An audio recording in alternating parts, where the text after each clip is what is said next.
Servus und ganz herzlich willkommen zu Schlagschuss, dem offiziellen Podcast von NHL.com.de. Heute Ausgabe Nummer 44.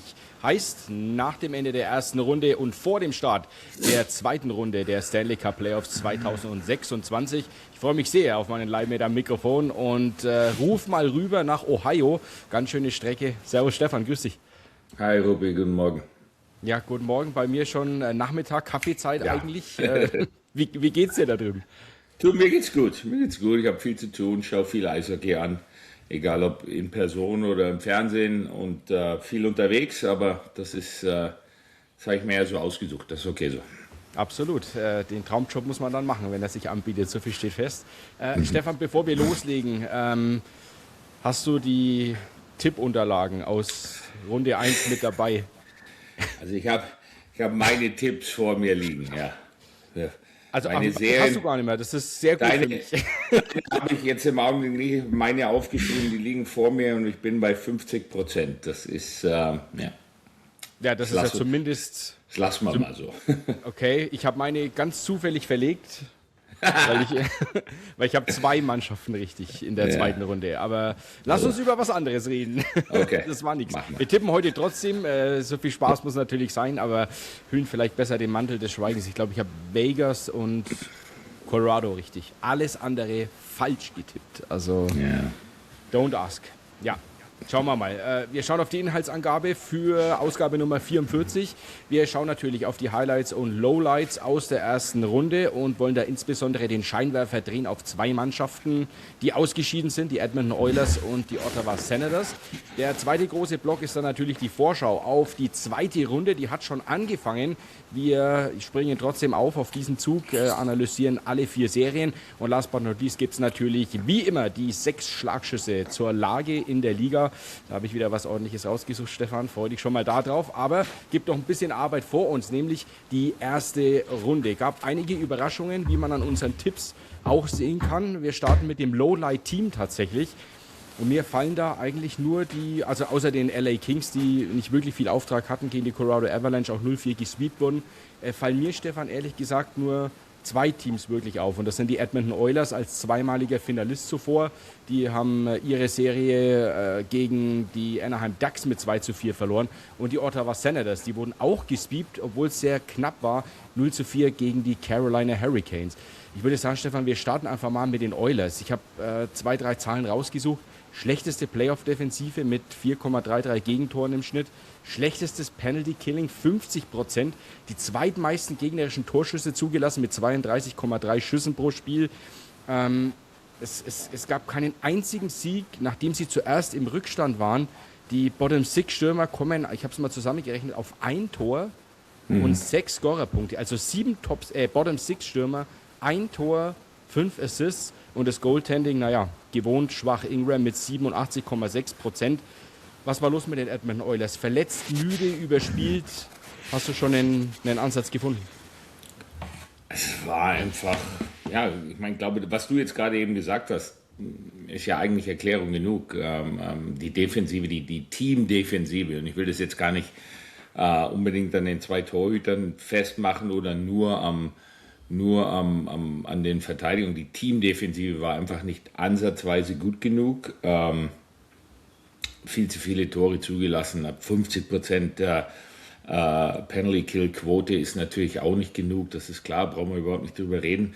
Sie waren einfach nicht gut genug, fertig aus. Sie waren nicht frisch genug, sie hatten nicht genug Energie. Anaheim ist eine junge Mannschaft, die mit viel Energie gespielt hat, die auch die Situation ausgenutzt haben. Fakt ist, Connor McDavid war vielleicht bei, sage ich jetzt mal 60%, haben wir jetzt rausgefunden, hat mit einem gebrochenen Knöchel gespielt.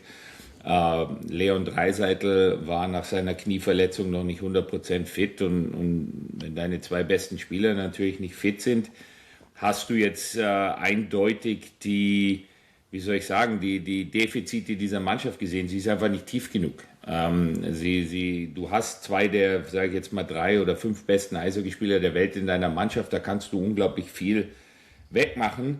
wenn die fit sind, aber wenn sie eben nicht fit sind, dann reicht es nicht. Und wenn du in den Playoffs Erfolg haben willst, dann brauchst du Unterstützung von deinen unteren 6 und da kam einfach nichts. Ich meine, für uns deutsche Fans war, glaube ich, sehr angenehm. Josh Szymanski hat, glaube ich, eine sehr gute Rolle gespielt, hat auch 2 Punkte gemacht in dieser Playoff-Serie, hat sich etabliert, das ist schön zu sehen. Und das ist auch was für die Zukunft, wo sich die Edmonton Oilers darüber freuen können. Aber das ist eine ganz wenigen Dinge, über die sie sich freuen können. Und wenn du dir die knallharte Analyse von McDavid und Draisaitl auch am Tag danach angehört hast, kannst du sehen, dass diese Mannschaft intern vor großen Problemen steht. Ja, Leon hat ja gesagt, es geht in die falsche Richtung hier und es muss jetzt was passieren. Also ich glaube, das sagt schon was, wenn ein Spieler derart deutliche Aussagen eben auch trifft. Aber was muss passieren? Und vor allen Dingen die spannendere Frage ist ja eigentlich, wie kann das passieren? Du bist natürlich unter dem Salary Cap nicht unbedingt so flexibel, aber wo genau würdest du ansetzen? Weil natürlich ist es schnell erklärt, du brauchst besseres Defending, du brauchst bessere Torhüter und mehr Tiefe. Ja, aber wie kriegst du das hin als General Manager? Trades. Es geht nur über Trades. Du musst den einen oder anderen großen Vertrag loswerden. Mit Darnell Nurse, mit seinen 9 Millionen, das funktioniert einfach nicht. Du wirst wieder nicht in die Situation kommen, wo du Draftpicks dir besorgen kannst, die dir auf Anhieb helfen können. Es müssen Trades folgen, Free Agency, da wird es nicht so viel geben. Das ist eine schwierige Aufgabe. Joshua Semensky, der hat ja das einzige Tor geschossen von den Bottom-Six-Stürmern, Stefan. Aber lass uns gerne bei Leon Draisaitl bleiben und bei Connor McDavid, die ja den Kahn ziehen bei den Edmonton Oilers. Jetzt ploppt natürlich in der Gerüchteküche sofort auf, wie lange wird denn ein Connor McDavid überhaupt noch da bleiben? Der hat ja nicht ohne Grund nur 2 Jahre unterschrieben gehabt. Wie siehst du die Lage bei den Oilers? Ist das Championship-Window noch offen? Wann fällt es zu und ab wann müssen sich die Edmonton-Fans an den Gedanken gewöhnen, dass auch ein Connor McDavid und vielleicht auch ein Leon Draisaitl irgendwann zu Trade-Assets werden? Also solange du diese 2 Spieler in deiner Mannschaft hast, ist dein Fenster offen. Das sehe ich jedenfalls so. Aber natürlich siehst du in den Ergebnissen der letzten paar Jahre natürlich auch, dass die 2 alleine nicht reichen. Und ich glaube, die Aussagen beider Spieler in ihren Saisonabschlusskonferenzen zeigen ja auch eindeutig, dass sie mehr verlangen von der Organisation der Edmonton Oilers, indem sie sagen, es ist einfach nicht gut genug. Und Leon Draisaitl hat es dann wirklich glasklar angesprochen, indem er gesagt hat, es kann nicht sein, dass du den besten Spieler der Welt unter Vertrag hast und nicht alles dafür tust, den Stanley Cup zu gewinnen. Und das ist natürlich schon ein brutales Finger in die Wunde legen und eine klare Ansage an Stan Bowman, zu sagen, du pass mal auf, entweder du machst hier jetzt was diesen Sommer oder du musst dich mit dem Fakt auseinandersetzen, dass beide zu dir sagen können, so nicht. Wir wissen, dass beide unglaublich stolze Eishockeyspieler sind, dass beide unbedingt diesen Stanley Cup in Edmonton gewinnen wollen. Aber wenn sie an den Punkt kommen, wo sie beide einfach die Chance dafür nicht sehen, ja, und bei Connor McDavid ist die Situation natürlich so, dass er jetzt nur noch 2 Jahre Vertrag hat. Bei Leon Draisaitl ist es ein bisschen anders, aber auch er hat eigentlich die Kontrolle über seine Situation. Und wenn der Leon Draisaitl in 2 Jahren, wenn Connor McDavid geht zu dir, sagt er, du, dann bleibe ich auch nicht. Dann bleibt dir auch gar nichts anderes übrig, als ihn zu traden. Das ist natürlich dann der Super-GAU für Edmonton, den sie unbedingt vermeiden müssen und wollen.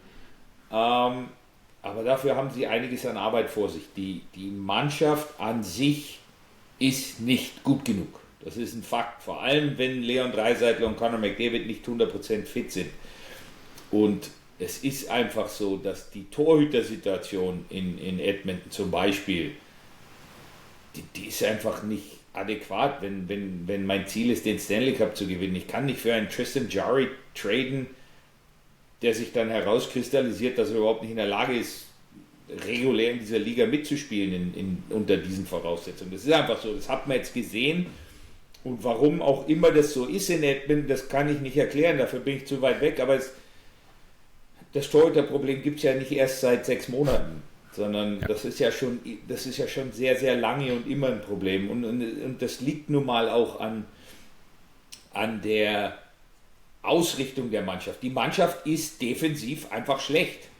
Sie ist es einfach, fertig aus. Ich meine, ich kann nicht 4,5 Tore abgeben in 6 Spielen in den Playoffs und mir ernsthafte Gedanken drüber machen, den Stanley Cup zu gewinnen. Es sind nicht mehr die Edmonton Oilers der 80er Jahre, wo man Spiele 9-6 gewinnt, obwohl gestern war 9-6 Minnesota gegen Colorado. Aber das ist ja, ich meine, schau dir an, die Montreal Canadiens kommen eine Runde weiter in Spiel 7 mit einem 2-1-Sieg und haben 9-mal aufs Tor geschossen. Also du kannst so auf Dauer hinweg, das kann nicht deine Identität sein, das kann nicht dein Anspruch sein und es kann auch nicht deine Idee sein, dass du sagst, so haben wir die beste Chance. Es muss sich was tun in Edmonton, es muss was passieren. Die Frage ist ja bloß, gibt es ein Erkenntnisproblem, und das glaube ich nicht, oder gibt es ein Umsetzungsproblem, weil die Defensiv-Tiefen- und Torhüterproblematik, die hast du ja nicht erst seit dieser Saison, die geht es ja bestimmt schon 5, 6 Jahre. Es ist jedes Jahr, wir wiederholen uns ja immer wieder dasselbe Problem, und jetzt startest du mit einem Torhüter, Connor Ingram, der, ich habe es extra nochmal nachgeschaut, weil ich die Meldung damals zu dem Trade geschrieben hatte, der wurde während der Saison geholt als 3. Torhüter. Also der war eigentlich, ich habe extra nochmal nachgeschaut, ob ich das falsch in Erinnerung hatte, aber es wurde so kommuniziert. Er soll als Nummer 3 im Endeffekt dafür da sein, sollten sich Calvin Pickard oder Tristan Jarry irgendwie verletzen, und dann hat man eben noch einen guten. Und das ist dein Playoff-Starter. Also würde ich da durchaus sagen, dass da handwerklich einfach Dinge falsch gelaufen sind. Und das ist natürlich ein GM-Problem. Und deswegen meine Frage, wird es einen Wechsel auf der Position geben, und wie sicher sitzt eigentlich Trainer Chris Knoblauch noch im Sattel? Überhaupt nicht. Also da gibt es massive Probleme, glaube ich, was das angeht, auch was die Ausrichtung angeht, was die Idee angeht. Ich meine,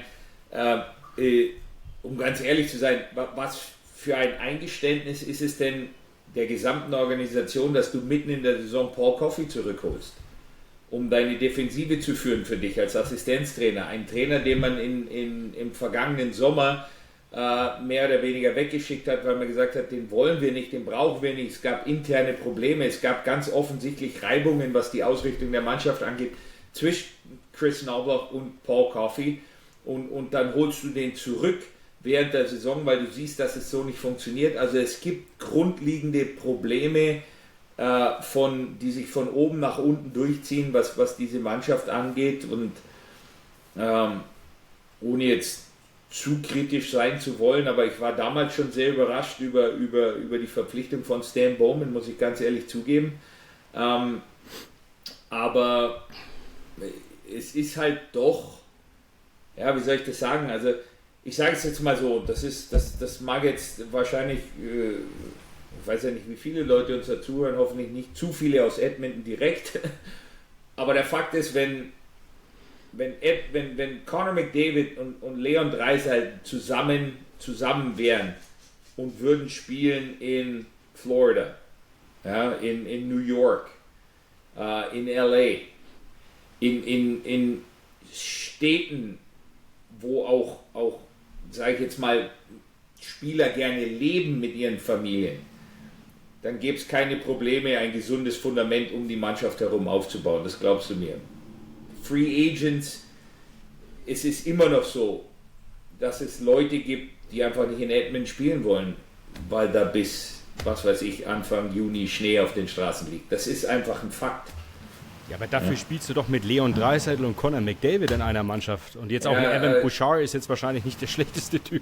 Es gibt aber auch andere gute Eishockeyspieler in der Liga, und in Florida spiele ich mit Alex Barkov und Sam Bennett und Matthew Tkachuk in einer Mannschaft, und in, was weiß ich, und fahre dafür im Golfkart in kurzen Hosen zum Eisstadion. Also das sind einfach Dinge, die spielen eine Rolle, und natürlich muss man ganz klar dazu sagen, ich als Eishockeyspieler ich persönlich würde die Situation Edmonton wählen, weil ich sage, ja gut, wenn ich ein Außenstürmer bin und ich habe die Möglichkeit, entweder mit Connor McDavid oder entweder mit Leon Draisaitl als meinem Mittelstürmer aufs Eis zu gehen, würde ich das wahrscheinlich vorziehen. Aber dass es nicht ganz so einfach ist, sieht man ja. Es ist ja nicht so, dass die Top Free Agents Schlange stehen und darum betteln, nach Edmonton zu gehen. Das ist ja ein Fakt. Ja, also mich fragt zwar keiner, aber ich würde ja am liebsten südlich von San Francisco zum Eishockey spielen gehen. Ist leider ein bisschen weit weg von hier, aber gut. Wir wechseln an den Ort, der trotzdem kalt bleibt, denn wir müssen natürlich auch noch das Aus der Ottawa Senators besprechen. Die Zahlen dazu sind insbesondere in der Offensive erschreckend, muss ich wirklich sagen, und ernüchternd. 1,25 Tore pro Spiel in den Playoffs im Schnitt. Also das ist wirklich gar nichts, genauso wie das Powerplay, 4,8% Erfolgsquote, also auch das kaum im messbaren Bereich. Es wird aber noch schlimmer, die dritte Zahl, die ich mit in die Manege schmeißen will, sie waren 0 Sekunden in Führung in den gesamten Stanley Cup Playoffs 2026 und für mich so ein bisschen die bezeichnende Szene war Tim Stützle, der von seinem Trainer Travis Green auf der Spielerbank wahrscheinlich gefragt wurde, was ist los oder was ist, und er antwortet, so zumindest meine Lippenleserkenntnisse, keiner ist frei. Also er hat keinen, den er anspielen kann. Stefan, deine Meinung zu dem Aus? Warum kam Ottawa irgendwie nie rein in diese Serie? Sie haben auch gegen einen sehr, sehr guten Gegner gespielt, klar. Aber auch da, was ist passiert und was muss ich im Sommer tun? Warum sind sie nicht in die Serie gekommen? Weil Carolina sie nicht reingelassen hat. Ganz einfach. Carolina war einfach zu gut und so viel besser in dieser Situation als Ottawa. Ottawa hat meiner Meinung nach eine sehr gute Mannschaft, eine Mannschaft, auf die du aufbauen kannst. Das ist eine Mannschaft mit Potenzial und Zukunft, aber der Fakt ist, dass sie einfach noch nicht so weit waren und Carolina einfach meiner Meinung nach so viel besser waren als sie. Ich glaube, das waren Spiele dabei, ich glaube, es war Spiel Nummer 2. Da war meiner Meinung nach Tim Stützle der beste Mann am Eis. Er hat aber einfach nichts getroffen. Das passiert, das ist das Eishockey. Der hat da wirklich nicht viel falsch gemacht und hat halt 0 Erfolg gehabt. Aber der Fakt ist einfach, dass Carolina ganz klar die bessere Mannschaft war und Ottawa nicht wirklich eine Chance gegeben hat. Ob sich jetzt in Ottawa deshalb so viel ändern muss, das sehe ich eigentlich nicht so, überhaupt nicht, im Gegenteil. Ich glaube, natürlich gibt es immer 1, 2 Situationen, die man besprechen muss. Es gab viel Unruhe um die Mannschaft die ganze Saison hinweg. Die muss mit Sicherheit, da müssen mit Sicherheit ein paar Dinge geklärt werden. Weiß auch nicht wirklich, wo die Dinge herkommen. Viele Sachen dabei, die vielleicht auch intern gar nicht wirklich kontrollierbar sind, was jetzt die sozialen Medien angeht und solche Sachen. Aber da muss mit Sicherheit ein bisschen was getan werden, um Ruhe reinzubringen. Aber eishockeytechnisch sehe ich diese Mannschaft erst am Anfang von einer relativ guten Zeit. Also du bist nicht der Meinung, wie es ja offensichtlich momentan diskutiert wird in der kanadischen Hauptstadt, braucht Tim Stützle bessere Mitspieler? Und zum anderen, was ist denn mit der Personalie Brady Tkachuk? Da haben ja viele gemutmaßt, der wird jetzt gehen, der wird einen Trade wollen, der hat es dann selbst ein wenig abgeräumt, sage ich mal, hat gesagt, das nervt ihn, aber so 1000% nein, da ist gar nichts dran, hat er irgendwie auch nicht gesagt. Also wie siehst du Brady Tkachuk? Geht er, bleibt er? Und nochmal, braucht Tim Stützle neue Mitspieler? Bessere Mitspieler schaden nie, aber Tim Stützle hat sehr gute Mitspieler. Also das ist eine Mannschaft meiner Meinung nach eishockey-technisch, die erst am Anfang ist von dem, was sie hoffentlich in den nächsten paar Jahren leisten kann. Da sind gute Eishockeyspieler dabei. Die Brady Tkachuk-Sache ist meiner Meinung nach eine sehr interessante Sache, die ich jetzt persönlich, wenn ich jemand wäre, der da was zu sagen hätte, doch bearbeiten würde. Weil du merkst in den Gesprächen oder in den Aussagen ganz klar, dass die Ottawa Senators eigentlich 0,0 Interesse daran haben, Brady Tkachuk abzugeben. Brady Tkachuk für sich selber hat jetzt in den letzten paar Aussagen gesagt, dass ihm das sehr nervt alles und dass er damit eigentlich gar nichts zu tun haben will und dass das nicht von ihm kommt. Okay, würde ich ihm abnehmen, wenn ich nicht seinem Podcast mit seinem Bruder und seinem Vater zugehört hätte, wo einfach, entschuldige, dass ich das jetzt so sagen muss, ich habe sehr viel Respekt für die Familie Tkachuk, alles tolle Eishockeyspieler, Vater war jemand, gegen den ich jahrelang gespielt habe, toll. Aber da werden auch teilweise extrem dumme Sachen gesagt, die halt nun mal Öl ins Feuer gießen, was solche Dinge angeht. Da wird dann drüber gesprochen, wie schön es wäre, dass wenn die Familie zusammenspielen würde oder wie toll es da ist und wie schade, das sind halt Dinge dabei, die natürlich für den Fan der Ottawa Senators sich so anhören, als würden die Tkachuks jetzt schon damit planen, dass sie halt irgendwann mal zusammen irgendwo spielen wollen. Und wenn ich jetzt Brady Tkachuk bin und ich will das nicht und es nervt mich wirklich so, wie er sagt, dass es ihn nervt, ja gut, dann sitze ich halt das nächste Mal in meinem Podcast mit Bruder und Vater zusammen und sage, Jungs, halt jetzt endlich mal die Schnauze, ich will in Ottawa sein und bleib dort und fertig und dann ist das Thema erledigt, aber das macht er halt nicht und von daher braucht er sich nicht auch, meiner Meinung nach auch nicht drüber wundern, dass immer wieder spekuliert wird. Jetzt kommt die nächste Sache dazu, das sind alles Spekulationen, soziale Medien hin oder her. Das ist ja alles in dem Sinne, sagen wir mal ganz offen. Aber wenn dann natürlich dazu kommt, 4 Spiele Playoffs, 0 Punkte, 0 Tore, -7 und was weiß ich, 9 Strafminuten pro Spiel im Schnitt. Okay, da ist gleich die nächste Ölkanne, die ins Feuer gegossen wird, wo man sagt, ja gut, den interessiert das vielleicht gar nicht hier. Im Endeffekt sehe ich die Situation so, dass er an allen Spekulationen, die es um seine Person gibt, hat er meiner Meinung nach selber Schuld. Fertig aus. So sehe ich es. Und er hat noch 2 Jahre Vertrag, also heißt, sollte man anderweitig planen, egal jetzt ob von Clubseite oder von Spielerseite, müsste ja eigentlich in der nächsten Saison was passieren oder zumindest früh in der zweiten, weil sonst, du willst ihn, also einen Brady Tkachuk, der wird nicht ohne Gegenwert gehen, wenn nicht, glaube ich, muss sich da der GM in Ottawa auch einiges anhören. Wir sind immer noch bei den Lowlights und Highlights in der ersten Runde. Man möchte es kaum glauben, aber wir mussten einfach so tief einsteigen, eben weil uns die Edmonton Oilers und Ottawa Senators in der Heimat eben so sehr interessieren. Aber Stefan, dann lass uns das Tempo ein bisschen anziehen. Highlight-Team als Gegenspieler, wen hättest du da auf dem Zettel? Wer hat dir ja am meisten gefallen in dieser ersten Runde? Also am besten gefallen hat mir die Serie Tampa Bay Montreal, weil es einfach eine unfassbar intensive, enge Serie war. Es war nie mehr als ein Torunterschied in allen 7 Spielen. Es war wirklich unfassbar eng, wo nicht vorauszusehen war, wer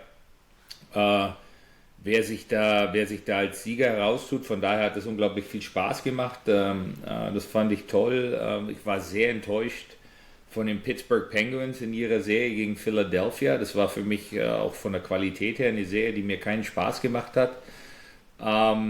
Die LA Kings waren meiner Meinung nach völlig überfordert in ihrer Serie gegen die Colorado Avalanche. Klar, das hat man eigentlich kommen sehen können. Deshalb hätte ich mir trotzdem mehr Gegenwehr gewünscht.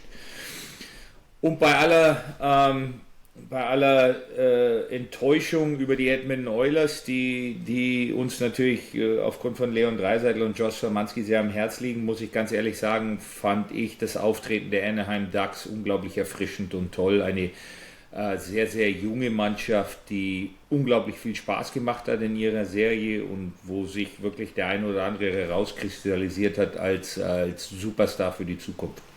Ich würde die Minnesota Wild noch mit in den Ring schmeißen. Also in dieser Monster-Serie gegen Dallas, den vermeintlich besten Gegner ausgeschaltet mit 4:2, also in 6 Spielen. Dabei hatten sie die zweitbeste Offense, 7. Defense, also recht gut ausbalanciert.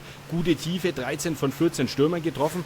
Also ich wäre eigentlich mit Minnesota gegangen. Nochmal, die Zahlen, die ich jetzt genannt habe, sind schon nicht mehr aktuell, weil sie haben ja die zweite Runde schon gespielt und da 9 Gegentreffer schlucken müssen. Aber wenn wir es jetzt mal nur von der ersten Runde sehen, würde ich eigentlich fast mit Minnesota gehen.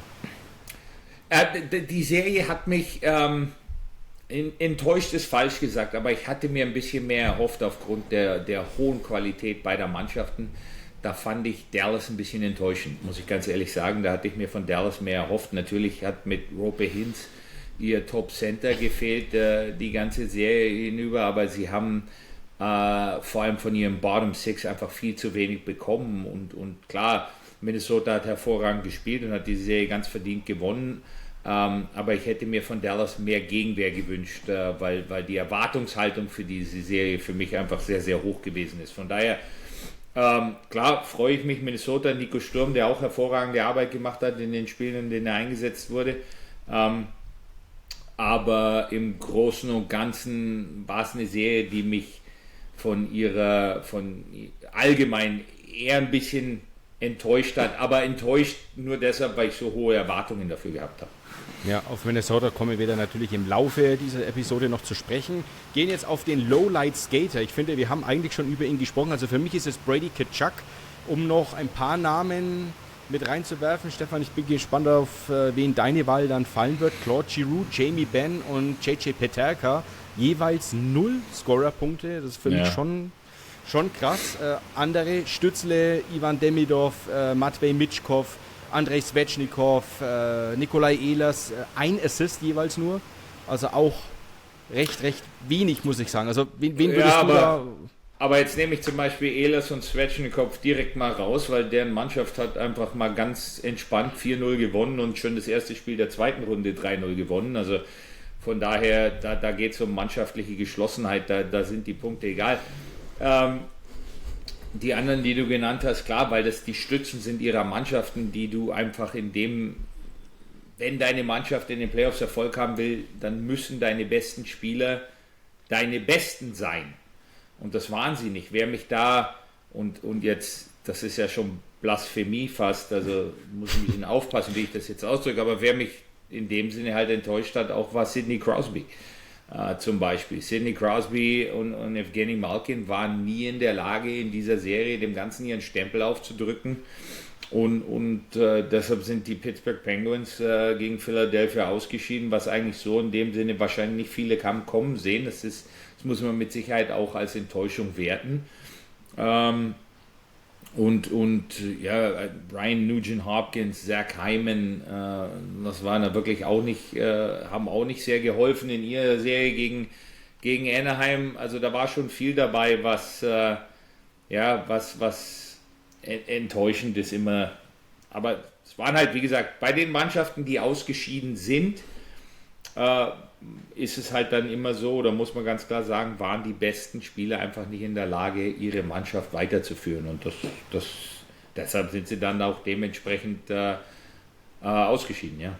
Dann gehen wir auf den Highlight Skater, also den besten Skater in dieser ersten Runde. Ich verrate jetzt mal, wen ich auf dem Zettel habe, nicht, und bin gespannt, ob du drauf kommst, wen ich meinen könnte. Ich nenne mal 8 sehr gute Spieler, die es nicht, aus meiner Sicht nicht geworden sind. Draisaitl, 10 Punkte. Boldy, 9 Punkte, Kaprizov, 9 Punkte, Stankoven, 6 Tore, darunter 2 Gamewinner, 7 Punkte, klasse gespielt. Hagel mit Tampa auch ausgeschieden, auch 6 Tore, 8 Punkte. Gauthier, 4 Tore, 3 Assists, 2 Gamewinner. Alex Tuck bei Buffalo auch unfassbar stark, 4 Tore, 3 Assists, 2 Gamewinner. Und Porter Martone, 2 Tore, 1 Assist, beides waren Gamewinner. Wer fehlt, Stefan, in dieser Aufzählung? Für mich der absolute Highlight-Skater. Für mich fehlt Leo Carlsson aus Anaheim zum Beispiel, also den du da nicht mit dabei hast. Der fehlt für mich zu 100%. Jemand, der unfassbar stark gespielt hat in der ersten Runde. Freddie Anderson, der Torhüter der Carolina Hurricanes, fehlt für mich, der bis jetzt eigentlich der Beste war. Also wenn du nur Skater sagst, fehlt mir persönlich Leo Carlsson, ganz klar. Ich würde mit den Mannschaftskollegen gehen, Stefan. Ich hätte Jackson Lacombe auf dem Zettel. Ja, auch Verteidiger. Ja. War Kettenhund für Connor McDavid und Leon Draisaitl, also hat immer gegen die Top-Jungs gespielt. Ist der Topscorer bei den Anaheim Ducks mit einem Tor, 8 Assists. Also der hat mich ehrlich gesagt am meisten überzeugt. 27 Minuten Eiszeit pro Spiel. Der war unfassbar. Das ist aber vom Spieler, also muss ich jetzt dazu sagen, das ist jemand, der war Teil der amerikanischen Olympiamannschaft. Da siehst du mal, wie gut die amerikanische Olympiamannschaft war. Der hat keine Sekunde Eiszeit gehabt bei Olympia. Aber das ist ein Spieler, den wir einfach in Deutschland sehr, sehr wenig sehen, weil er an der Westküste spielt und einfach zum Zeitpunkt immer spielt, wo wir hoffentlich im Bett liegen und schlafen. Das ist einfach ein absoluter Top-Verteidiger, vor allem in seinem Jahr. Und da gibt es auch einen Grund dafür, warum Pat Verbeek dem ganz, ganz schnellen 8-Jahres-Vertrag mit 10 Millionen oder 9 Millionen Dollar aufs Auge gedrückt hat, weil das vom Spielertyp einer ist, wo du jetzt einfach weißt, dass der die nächsten 8 Jahre 25 Minuten Eiszeit pro Spiel bei dir runterreißt und 60 Punkte im Jahr macht oder mehr. Das ist ein absoluter Top-Verteidiger, Nummer 1 Verteidiger in der Liga, der auch in den nächsten paar Jahren mit Sicherheit in die Gespräche mit reinrutscht, was die Norris Trophy für den besten Verteidiger der Liga angeht. Also ein absoluter Topmann, der einfach noch relativ unbekannt ist. Dann schauen wir auf die Lowlight- und Highlight-Goalies in Runde 1. So viel Zeit muss sein. Beim Lowlight-Goalie hätte ich 3 tatsächlich zur Auswahl. Über Ingram, Edman haben wir schon gesprochen.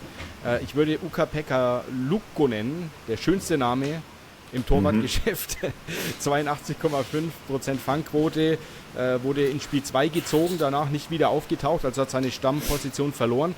Aber nochmal, ich will kein Stuart Skinner-Bashing betreiben, aber für mich ist es wieder Stuart Skinner. 3 Starts, 3 Niederlagen, 3,08 Gegentore pro Spiel, 87,3% Fangquote und auch er hat seinen Startplatz verloren. Er war dann nämlich nach 3 Niederlagen nur noch Backup bei Pittsburgh hinter Artur Silovs und siehe da, der hat gleich mal 2 Siege festgehalten und mal für den richtigen Aufschwung gesorgt.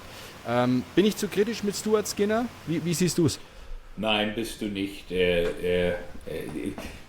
Das ist jetzt immer ein bisschen schwierig, weil, wie gesagt, das ist Jammern auf hohem Niveau. Wir reden hier über die NHL, über die Besten der Besten. Aber Fakt ist halt einfach, dass er nicht in der Lage ist, konstant genug auf seinem Niveau zu spielen. Er hat mit Sicherheit Zeiten, wo er auf extrem hohem Niveau spielt. Aber das Wichtigste beim Torhüter ist natürlich Konstanz und die hat er einfach nicht. Er bringt es nicht tagtäglich oder für einen längeren Zeitraum aufs Eis, sondern hat immer wieder diese Phasen, wo es so aussieht, als könnte er kein Beachball festhalten und von daher bin ich da mit dir akkord. Er ist einfach nicht gut genug. Konstant genug. Gut genug ist wieder falsch. Er ist nicht in der Lage, konstant sein bestes Eishockey zu spielen über einen längeren Zeitraum. Aber ich glaube, wir können rückwirkend jetzt festhalten, dieser Torwart-Trade hat sich irgendwie für beide Teams nicht wirklich ausgezahlt. Also Nein. Skinner gegen Jarry, also irgendwie hat weder Pittsburgh noch Edmonton wirklich was davon gehabt. Nein. Das Einzige, was ich dazu sagen kann, ist, dass für Pittsburgh, ich glaube, soweit ich weiß, läuft Stuart Skinners Vertrag aus. Und Tristan Jarry hat noch 2 Jahre für mehr Geld sogar, als Stuart Skinner gekostet hat. Von daher, das L für Loser bei dem Trade ist eindeutig bei Edmonton. Also den Trade kannst du mir in 100 Jahren nicht verständlich machen, sage ich ganz offen. Dann schauen wir noch auf den Highlight-Goalie. Da gibt es einige zur Auswahl. Ich habe mich richtig schwer getan, mich da auf einen festzulegen. Freddie Anderson hast du schon genannt, Stefan. Scott Wedgwood von Colorado, auch 95% Fangquote. Bei Anderson muss ich die auch noch nennen. 96,1%. Das sind ja wirklich Betonmauerwerte, muss man ja wirklich sagen. Auch Dan Fladash von Pittsburgh hat mich überrascht, 92,4%. Aber ich gehe mit einem jungen Goalie, mit Jesper Wallstedt, Minnesota Wild. Für alle, die jetzt fragen, Jesper wer?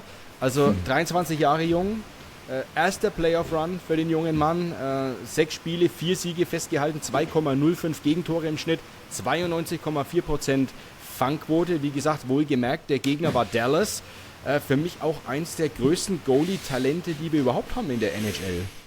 Absolut. Und musste jemanden wie Gustafsson erstmal den Platz wegnehmen in dieser Situation. Ja. Also er hat wirklich hervorragend gespielt. Wir lassen jetzt mal Spiel 1 von Runde 2, lassen wir mal außen vor.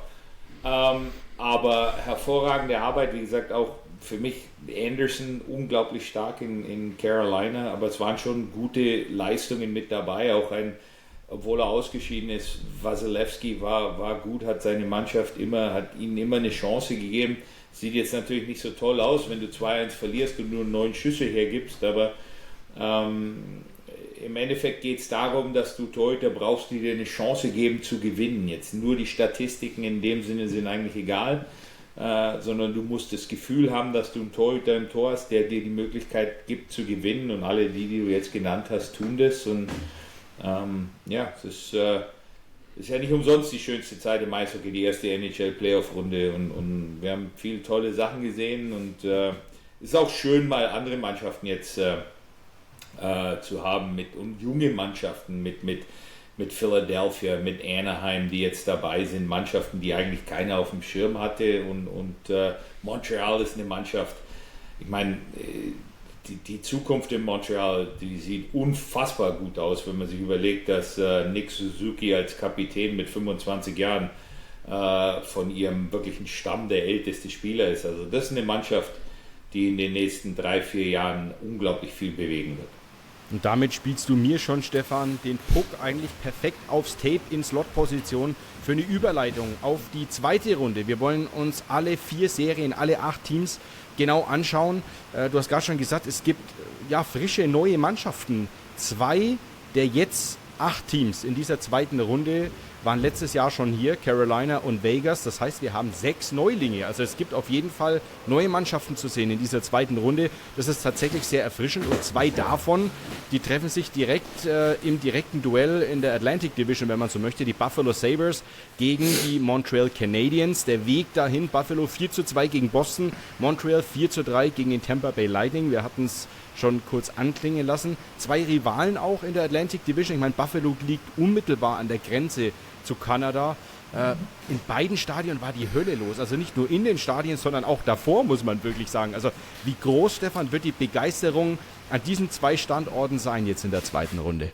Oh, die wird riesengroß. Ich meine, Montreal ist das Mekka des Eishockeys, das wissen wir alle. Da steht die Kathedrale, das ist 24 Stanley Cups, das ist sowieso... Vor allem, wenn du die Leute in Montreal fragst, der Nabel der Eishockeywelt. Die Leute in Toronto werden das anders sehen, aber gut, das ist so. Von daher ist da die Begeisterung unfassbar hoch, weil es ja auch eine Mannschaft ist, wie gesagt, wie ich gerade eben schon gesagt habe, die unglaublich viel Spaß macht und die auch unglaublich viel Spaß und Freude macht auf die Zukunft.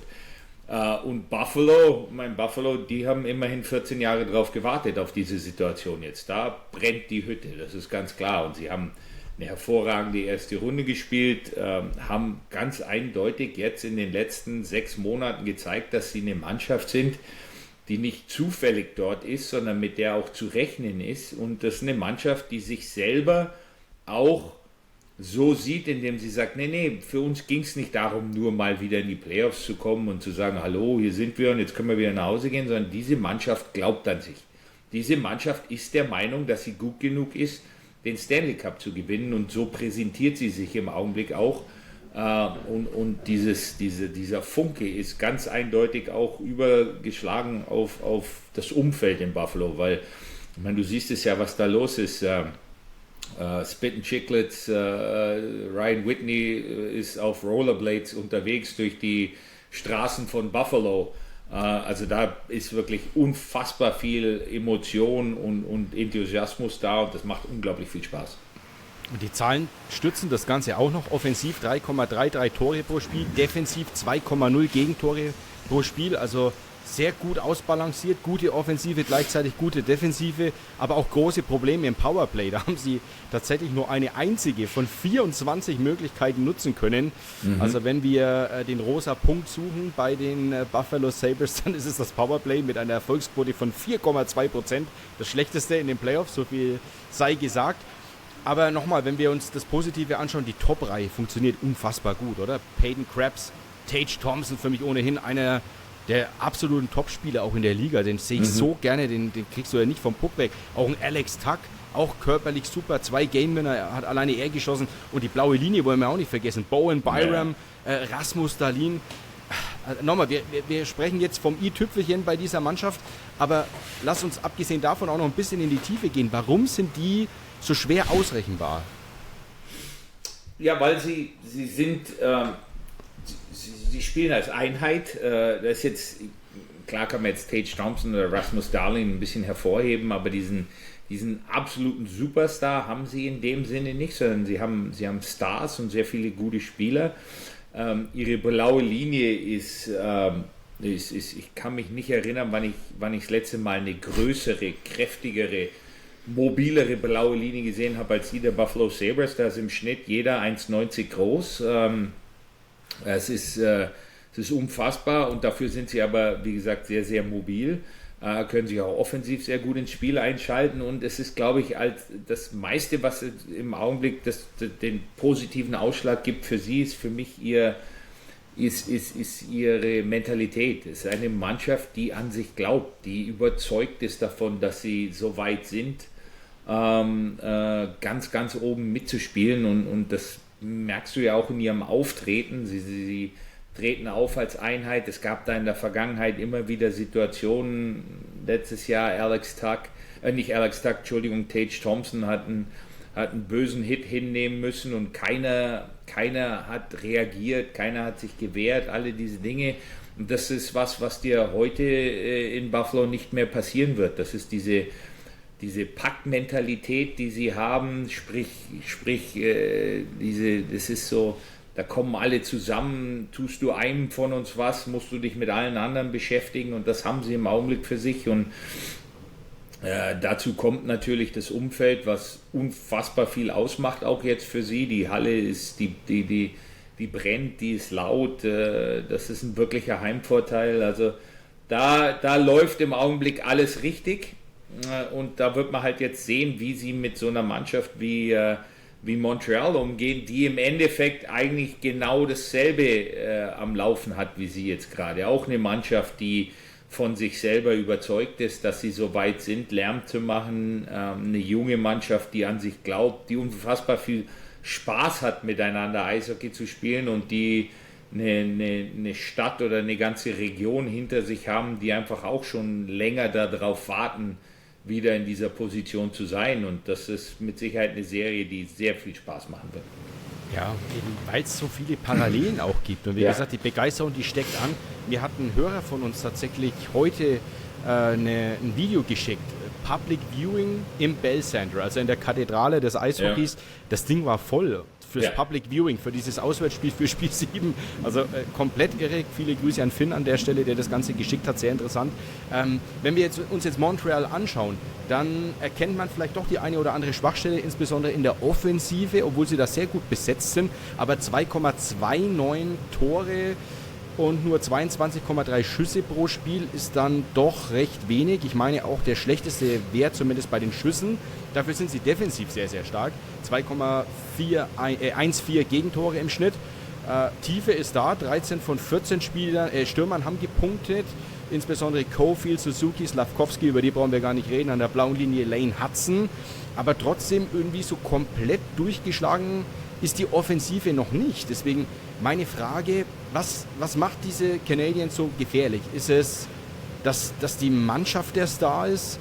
Ist es diese Ausgeglichenheit? Oder ist es doch dieses ungeheure Tempo? Weil wenn du mich fragst, ich glaube, es ist keine Mannschaft, die noch dabei ist, so schnell wie die Montreal Canadiens. Ich glaube, mannschaftliche Geschlossenheit und die strukturierte Defensive gepaart mit dem Torwart, der hervorragend spielt, glaube ich, dass es ist im Augenblick ihr Weg zum Erfolg. Man muss da ein bisschen vorsichtig sein. Ich meine, ich habe mir das Spiel wirklich komplett angeschaut, Spiel 7 gegen Tampa Bay, und wir müssen realistisch genug sein und sagen, also viele Spiele, in denen du 9-mal aufs Tor schießt, wirst du nicht gewinnen, je länger die Saison dauert. Also da brauchen wir uns jetzt, glaube ich, keine Illusionen machen. Nee. Dass du so weitermachen kannst. Also da muss schon was passieren offensiv. Das ist kein Thema.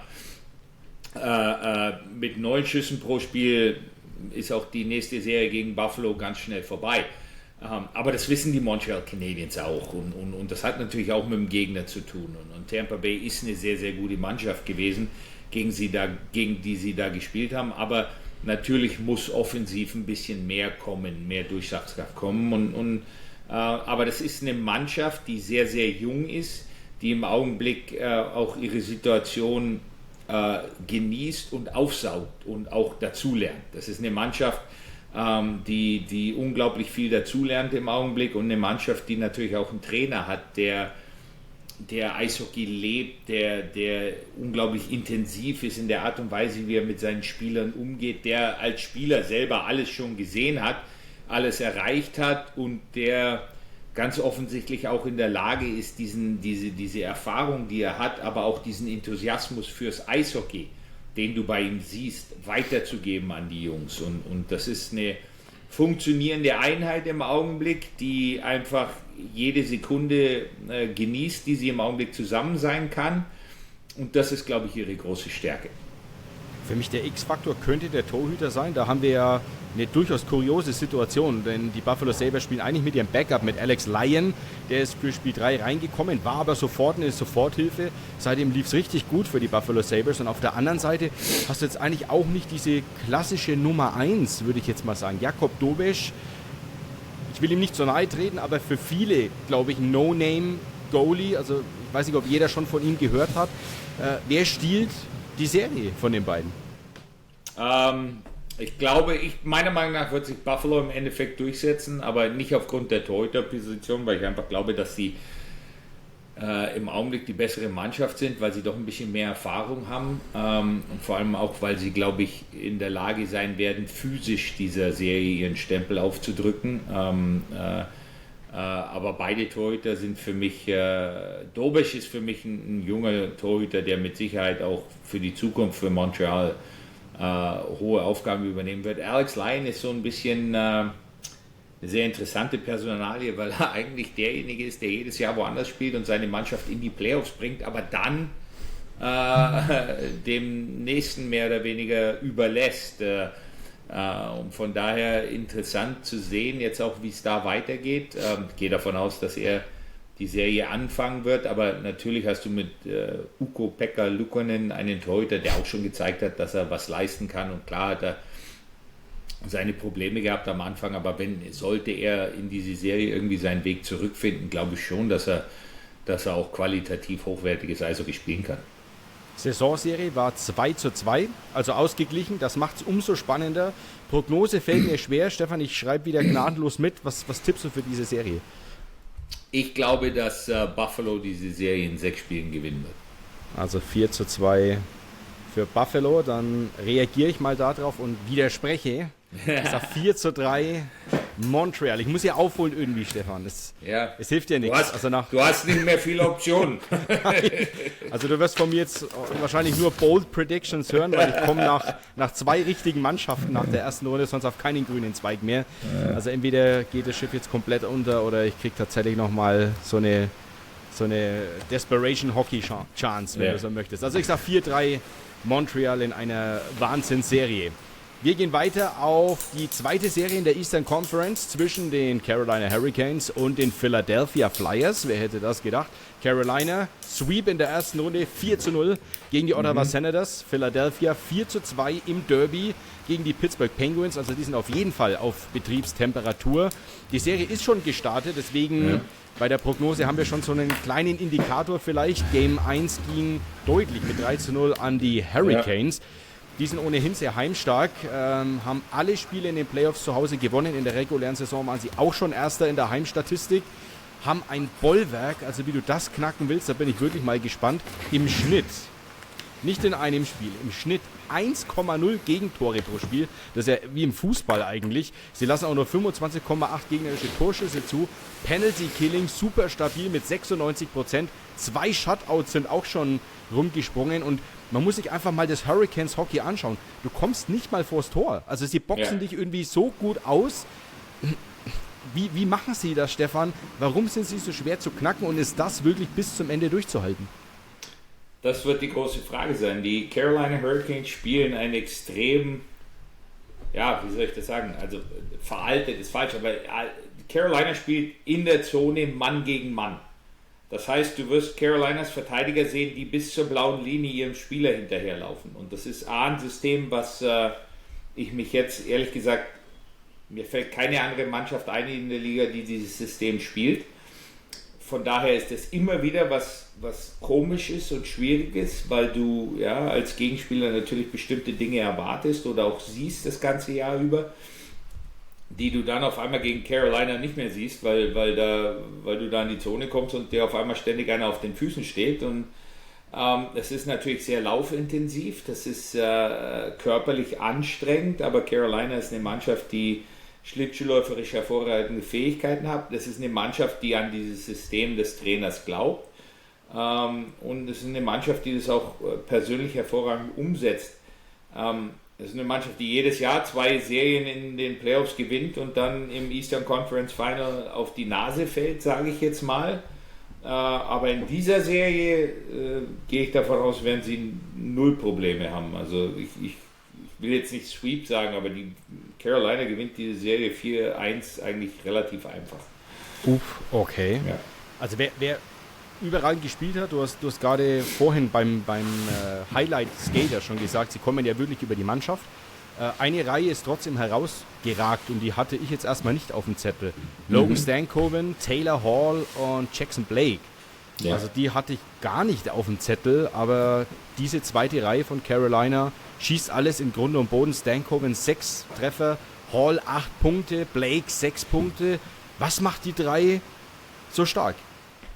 Es sind drei hervorragende Schlittschuhläufer, laufen alle, wie gesagt, sehr, sehr gut Schlittschuh, sind sehr, sehr schnell, sehr, sehr wendig, funktionieren offensichtlich sehr, sehr gut im Augenblick. Wenn du deine Mannschaft vor der Saison zusammenstellst und sagst, Logan Stankoven ist der Mittelstürmer meiner zweiten Reihe, wird es wahrscheinlich viele Leute geben, die sagen, das wird nicht reichen für den großen Erfolg. Im Augenblick reicht es, ganz klar. Sie spielen hervorragend zusammen. Und ist halt, wie gesagt, auch eine Reihe, du hast die Dinge, die du brauchst. Du hast mit Jackson Blake einen hervorragenden Vorchecker, der aufgrund seiner Intensität dem Gegenspieler unter die Haut geht. Du hast mit Taylor Hall relativ viel Erfahrung mit dabei, der aber immer noch hervorragend Schlittschuh läuft und Spielmacherqualitäten hat. Und du hast mit Logan Stankoven diesen kleinen Wühler in den Ecken und vor dem Tor, der dann eben auch in der Lage ist, solche Situationen und Chancen schnell umzusetzen und Erfolg daraus zu schlagen. Bei Philadelphia fällt auf, sie sind unfassbar defensiv stark. 2 Tore pro Spiel im Schnitt. Das ist wenig. Ja. Sie lassen auch nicht viele Schüsse zu. 26 gegnerische sind. Penalty Killing auch in Ordnung, 87%. Und bei ihnen ist es wirklich das Secondary Scoring. 9 Spieler schon mit mindestens einem Tor. Also sie sind sehr, sehr schwer ausrechenbar. Und der Player to watch, wenn du mich fragst, ist ein ganz junger Mann. Porter Martone. 2 Tore, 1 Assist, 3 Scorer-Punkte. Das Besondere daran, es waren 2 Game-Winner. Und die große Frage, wo kommt dieser Porter Martone eigentlich her? Der hat College Hockey noch gespielt. In dieser Saison, eigentlich bis zum Schluss, war ein 6th Overall Pick aus dem letzten Jahr, 2025. NHL-Debüt am 31. März, das war vor ein paar Wochen. Seitdem in der NHL 10 Spiele, 4 Tore, 6 Assists, also 10 Punkte in 10 Spielen. Schnitt von 1,0 ist jetzt auch nicht unbegabt. Und wie gesagt, und in den Playoffs macht er einfach weiter. Also Stefan, wer ist dieser Porter Martone und warum kommt er direkt so gut zurecht im bestmöglichen Profi-Eishockey der Herren? Unbekümmertheit. Also er ist natürlich ganz klar ein extrem talentierter Junge, sonst wäre er auch nicht an der Nummer 6 gedraftet worden. Er kommt aus einem hervorragenden System im College Hockey, das ihn wirklich sehr, sehr gut auf die NHL vorbereitet hat. Und er spielt auch mit einer gewissen Unbekümmertheit. Er ist ein typischer Torjäger, er ist jemand, der jede Chance, die er bekommt, nutzt, um aufs Tor zu schießen. Hat in den Spielen, in denen er bis jetzt für Philadelphia zum Einsatz gekommen ist, jedes Mal die meisten Schüsse aufs Tor gehabt und macht einfach so weiter. Ich gehe aber ehrlich gesagt davon aus, und das ist ja nicht das erste Mal, dass du sowas siehst, dass jemand auch mit diesem Enthusiasmus und diesem Adrenalinschub, sage ich jetzt mal, in die Liga kommt, dass er irgendwann an einen Punkt kommt, wo auch so ein bisschen die Luft ausgeht. Er hat aller Voraussicht nach, also er hat noch nie so viel und so lange so hohes Niveau gehabt und so auf so hohem Niveau gespielt und deshalb gehe ich auch davon aus, dass ihm jetzt in dieser nächsten Runde so ein bisschen langsam die Luft ausgeht. Er wird ein hervorragender Eishockeyspieler werden für die Philadelphia Flyers, für die Zukunft. Es würde mich sehr überraschen, wenn er dieses Jahr schon in der Lage ist, die Mannschaft mehr oder weniger Huckepack zu nehmen und zu sagen, okay, das geht jetzt einfach durchgehend so weiter. Damit rechne ich nicht. Die Möglichkeit besteht, aber ehrlich gesagt rechne ich nicht damit. Und allgemein ja, du hast es auch in der ersten Runde gesehen, Rick Tocchet hat die Jungs dazu gebracht, wirklich als Einheit unfassbar gut defensiv zu spielen. Pittsburgh war nie wirklich in der Lage, zum Tor zu kommen, zweite Chancen zu bekommen, sprich die Nachschüsse, alle diese Dinge. Philadelphia spielt unglaublich gut in der eigenen Zone. Ich glaube aber, dass sie zu wenig offensive Durchschlagskraft haben, um sich darauf zu verlassen, dass ihnen die Defensive im Endeffekt diese Spiele retten kann. Und von daher werden sie dann irgendwann aufmachen. Sie haben jetzt das erste Spiel dieser Serie schon 3-0 verloren. Das heißt, sie haben kein Tor gemacht. Der Druck wächst, offensiv zu produzieren. Dadurch nimmst du mehr Chancen auf der offensiven Seite und deine defensive Seite wird darunter leiden. Und deshalb glaube ich einfach, dass die Balance der Mannschaft noch nicht gut genug ist. Es ist eine junge Mannschaft, aber sie haben noch nicht genügend im Tank, um jetzt einer Mannschaft wie Carolina wirklich gefährlich zu werden. Also du tippst Carolina in 5. Ich versuche dich noch ein bisschen von dem Tipp abzulenken, weil ich das selbst gerne tippen würde. Saisonserie war 3:1 für Carolina, aber es ging immer mindestens in die Overtime. Immer. 3-mal Penalty schießen. Also es war unfassbar eng. X-Faktor ist Maskottchen Gritty. Kannst du dir nicht vorstellen, was da los ist, Stefan? Also der muss eigentlich ein Spiel klauen. Ja. Oder 2 oder 3 oder die ganze Serie. Also was tippst du? 4-1 Carolina und da bin ich höflich Philadelphia gegenüber. Da muss ich zumindest den Tiebreaker dann anders tippen. Ich sage, es wird ein Sweep. Carolina Hurricanes in 4. Trotz Gritty. Ja. Den du wie cool findest, Stefan.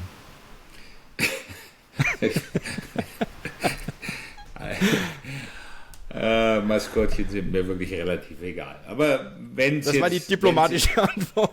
Wenn es jetzt um Maskottchen geht, ist Gritty noch einer der besseren. Ja. Aha, so schaut's aus, ja. Auf jeden Fall lustig, ihm zuzuschauen. So viel steht fest, wer den noch nicht kennt, schaut euch das unbedingt an. Also ich glaube, da wird in Philly wieder einiges geboten sein vom Maskottchen von Gritty. Dann schauen wir doch auf die nächste Serie, Stefan. Das ist Colorado Avalanche gegen die Minnesota Wild. Colorado mit einem 4:0 Sweep gegen LA weitergezogen. Minnesota ein 4:2 in dieser Monster-Serie gegen Dallas. Spiel 1 auch schon absolviert.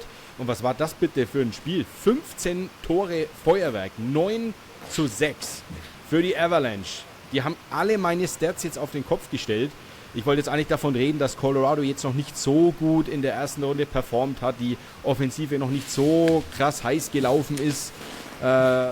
Noch tatsächlich nicht allzu heiß ist tatsächlich die zweite Reihe mit Colton, Nelson und Nichushkin. Also daran hat sich nichts geändert. Die haben zusammen erst ein Tor auf die Kette gebracht. Aber man muss trotzdem sagen, die Avalanche konnte, wenn du das so kritisch sehen willst, in Runde 1 den Schalter dann doch recht schnell umlegen.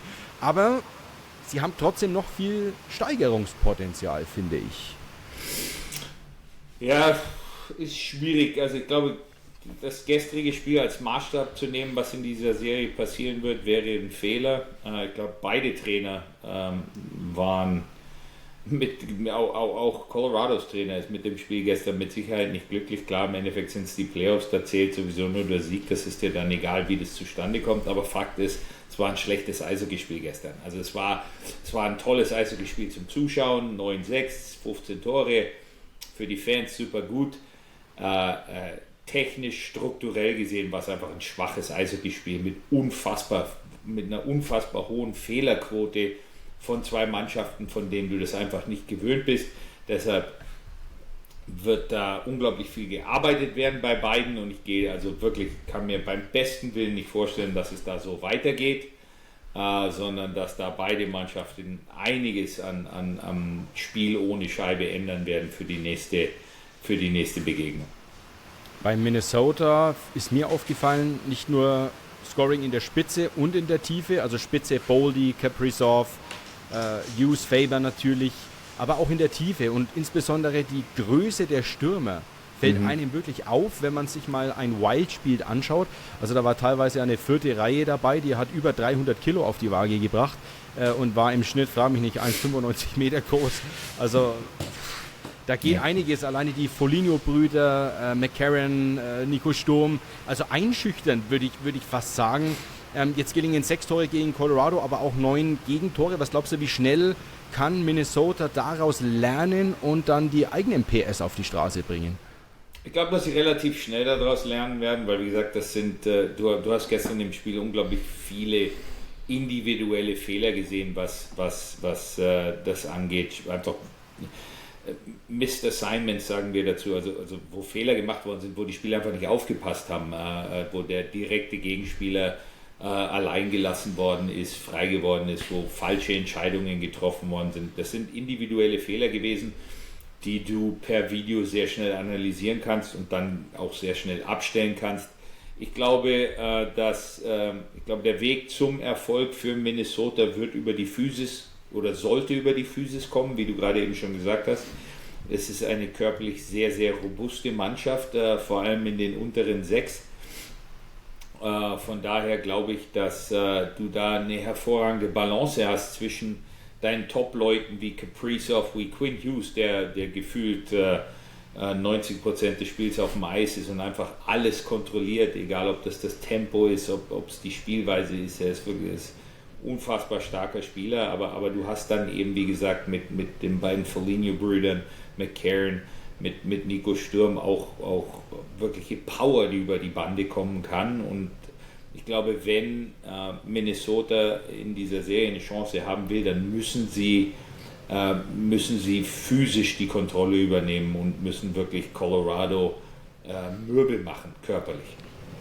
Nico Sturm ist der letzte verbliebene Deutsche in den Stanley Cup Playoffs 2026.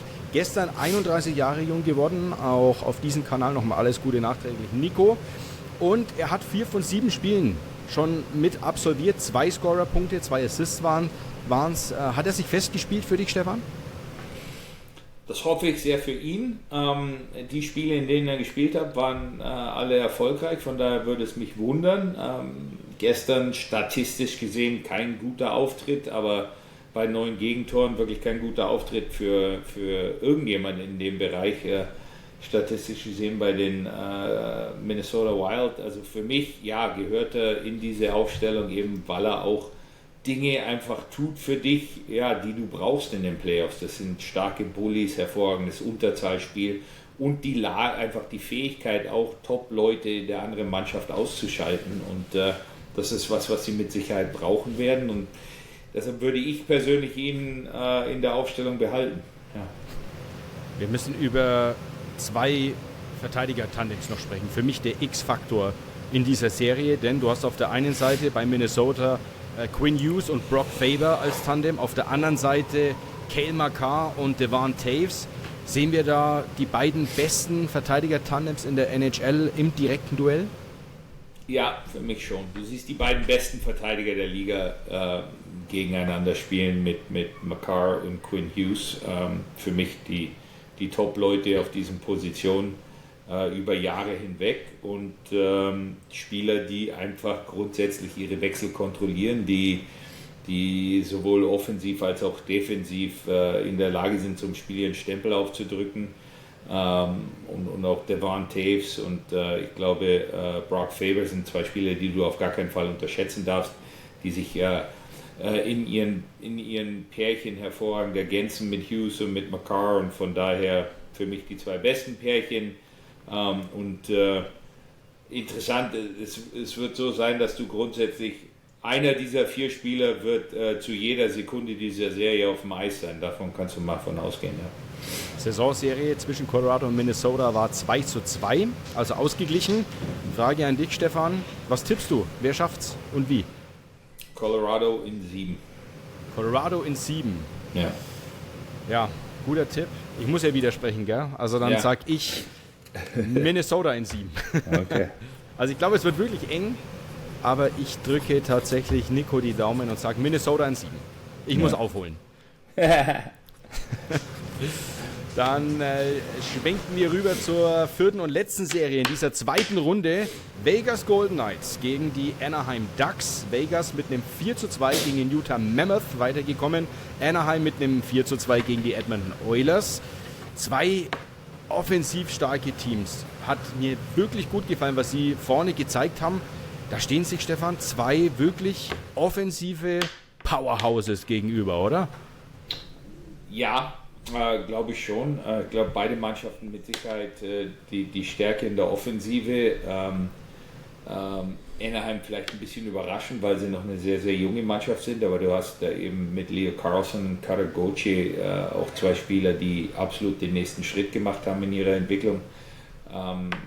Leo Carlsson ist für mich ein Superstar in der NHL, sehr, sehr unterbewertet noch zu diesem Zeitpunkt, weil er halt auch wie Jackson Lacombe in Anaheim in einer Situation spielt, wo er sehr, sehr wenig gesehen wird von uns in Europa aufgrund der Zeitverschiebung, aber jemand, den man einfach kennt, der hervorragend ist. Cutter Gauthier hat 43 Tore gemacht dieses Jahr und auch in den Playoffs schon sehr, sehr wichtige Tore geschossen.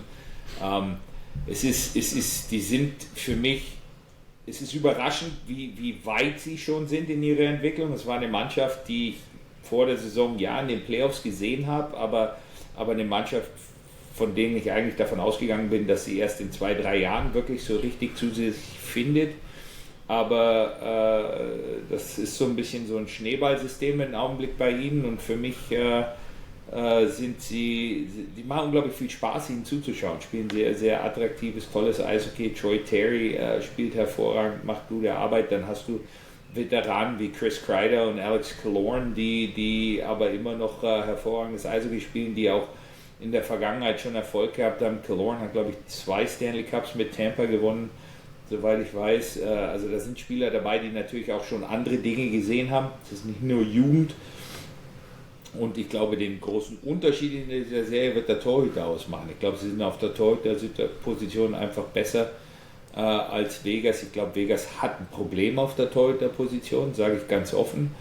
Und von daher ist das meine Überraschungsserie, mein Überraschungstipp. Und ich gehe davon aus, dass Anaheim sich hier durchsetzt. Oh, in wie vielen Spielen? Ich glaube in 6. Okay. Wow, also bevor ich meinen Tipp abgebe, würde ich nochmal die Lupe anlegen bei beiden Teams. Jetzt, wenn du auf Anaheim schon so tief eingestiegen bist, dann fangen wir doch mit denen vielleicht an. Hatten in der ersten Runde zumindest die beste Offensive, das war vor dem 9-Tore-Spektakel der Avalanche, das beste Powerplay, 50% und die meisten Schüsse, 32,3%. Aber es hängt auch sehr viel von der ersten Sturmreihe ab. Cutter Gauthier, 4 Tore, 2 Gamewinner, Carlson, 8 Punkte, 1 Gamewinner, Terry, 8 Punkte, plus 5 Statistik. Und du hast diese Mischung schon angesprochen, diese Mischung aus groß und schnell, diese Mischung aus jung und alt, aus junger Elan mit aber auch viel Erfahrung wie Jacob Trouba, wie Chris Kreider. Aber so eine Offensive aufs Eis zu bringen, ist trotzdem nicht selbstverständlich. Ist dir system-wise irgendwas aufgefallen, was die Ducks besser machen als alle anderen Teams in der ersten Runde? Ich glaube, das muss man ein bisschen relativieren, weil viel ihres offensiven Erfolges meiner Meinung nach mit der defensiven Schwäche der Edmonton Oilers zu tun hatte. 50% Powerplay-Quote ist nicht sustainable, also das wirst du über die kompletten Playoffs nicht haben, und das hat einfach damit zu tun, dass er ein sehr schlechtes PK-Penalty-Killing gehabt hat. Also ich glaube, man sollte jetzt diese offensiven Zahlen der Anaheim Ducks nicht überbewerten, weil sie doch viel mit dem Gegner auch zu tun gehabt haben. Aber sie zeigen halt ganz eindeutig, dass die Anaheim Ducks in der Lage sind, wenn du ihnen die Möglichkeit gibst, so zu produzieren. Und ich würde jetzt mal behaupten, über die Saison hinweg eine der Schwächen der Vegas Golden Knights war ihre Defensive, war vor allem der Torhüter, der auf dem sie nie wirklich eine Konstante gefunden haben. Und von daher, deshalb glaube ich eben in dieser Serie auch an Anaheim, weil das so weitergehen wird für sie, dieses Schneeballsystem, dieses Selbstvertrauen, was natürlich wächst bei einem Cutter Gauthier, bei einem Leo Carlson, Troy Terry, das ist im Augenblick auf einem absoluten Hoch. Und wenn jetzt Vegas nicht von Anfang an in der Lage ist, das zu unterbinden und defensiv so zu spielen, dass Frustration aufkommt bei Anaheim, dann wird das erstmal so weitergehen. Und deshalb glaube ich einfach, dass Anaheim sich da ein bisschen in einen Rausch spielen kann und wird. Und deshalb sind sie mein Tipp. Also ich stimme voll überein. Ich glaube auch, der X-Faktor wird der Torhüter sein. Lukas Dostal, für mich bringt er alles mit, um dieses Goalie-Duell zu gewinnen. Hat jetzt auch keine überragenden Stats, aber für mich hat er besser gespielt, als die Zahlen das aussagen. Ich gebe dir auch recht, dass Carter Hart auf der anderen Seite bei Vegas ganz schön gewackelt hat. Also da war nicht alles Gold, was glänzt. Achtung, Wortwitz bei den Golden Knights.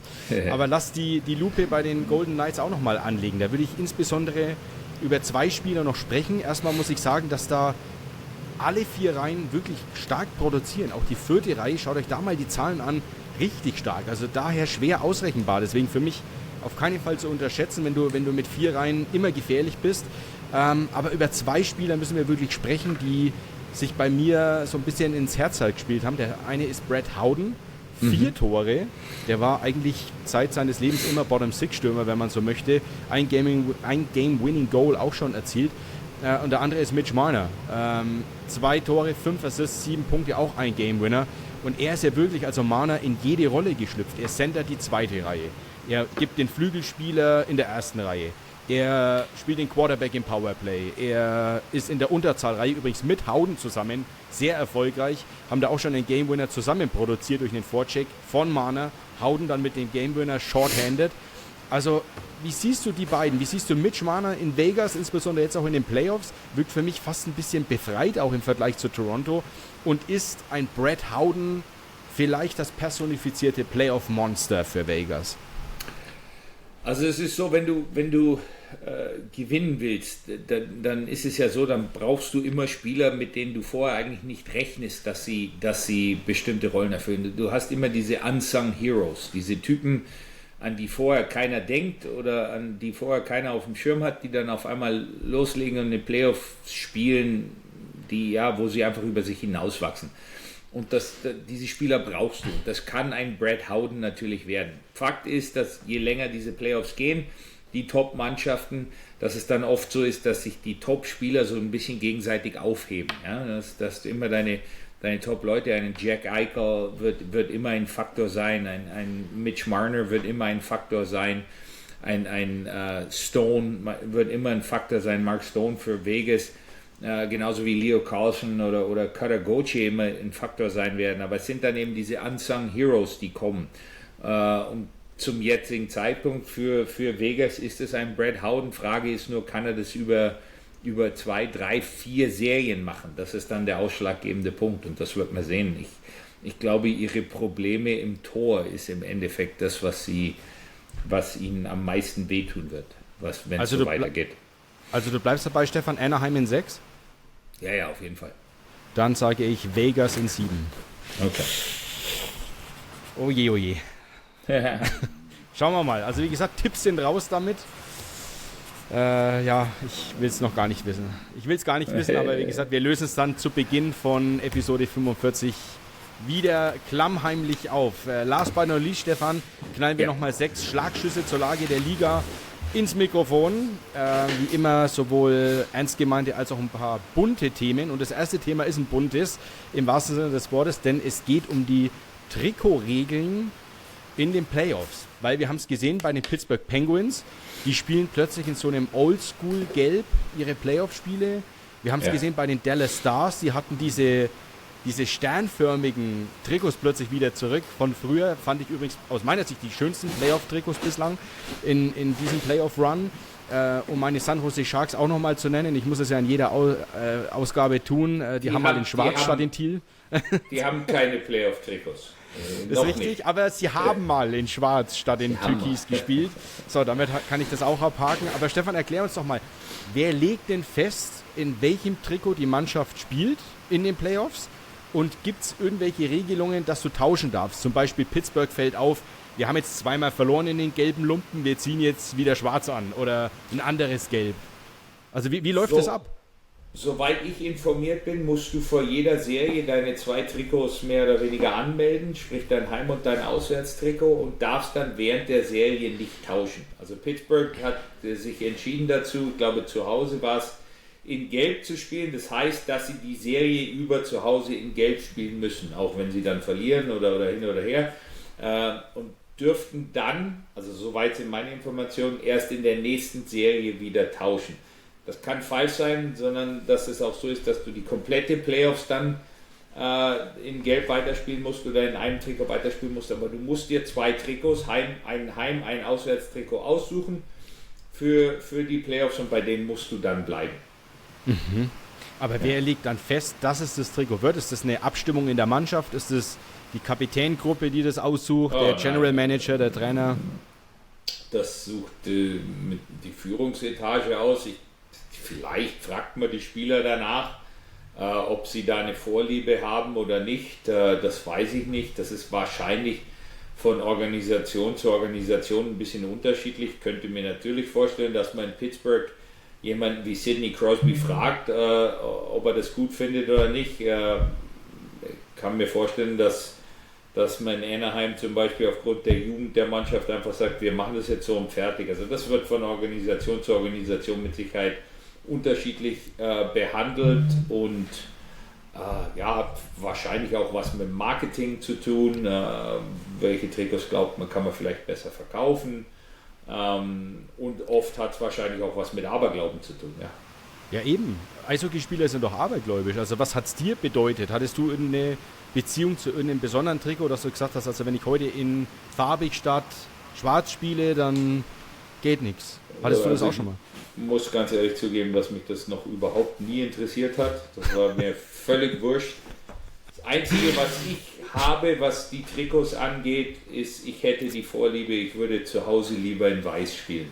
Was? Warum? Ja. Zu meiner Zeit zu meiner Zeit früher in der Bundesliga noch und dann auch in der NHL hat man zu Hause in Weiß gespielt und das war mir persönlich immer lieber. Ich finde das auf jeden Fall besser. Ich würde zu Hause immer hell spielen.